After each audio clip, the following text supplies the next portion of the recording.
एक ठंडी पहाड़ी सुबह थी। सूरज की पहली किरणें धीरे धीरे बर्फ से ढके पहाड़ों को सुनहरा रंग देने लगी थी।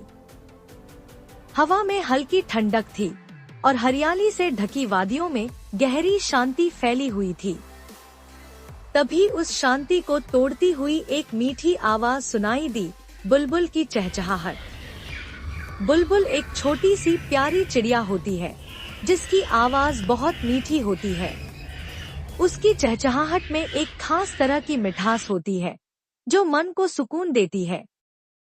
पहाड़ी इलाकों में लोग कहते हैं कि बुलबुल की आवाज सुनना सौभाग्य की बात होती है। पेड़ों की शाखाओं पर फुदकती बुलबुल अपने गीत से पहाड़ों की वादियों को गूंजा रही थी। तभी थोड़ी दूर से एक और आवाज सुनाई दी, कुहू कुहू।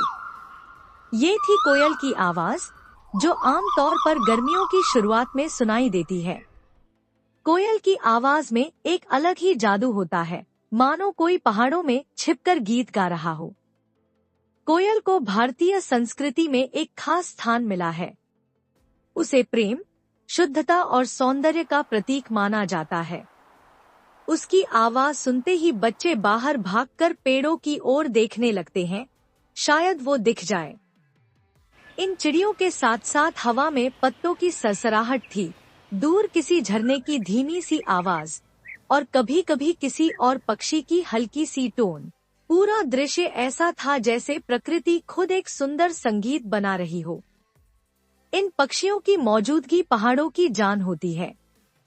बिना उनके ये वादियां अधूरी लगती हैं। जब भी आप इन आवाजों को सुनते हैं तो महसूस होता है जैसे पहाड़ खुद आपसे बातें कर रहे हों।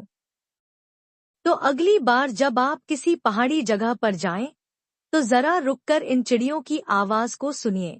शायद बुलबुल और कोयल आपके लिए भी एक प्यारा सा गीत गा रही हों।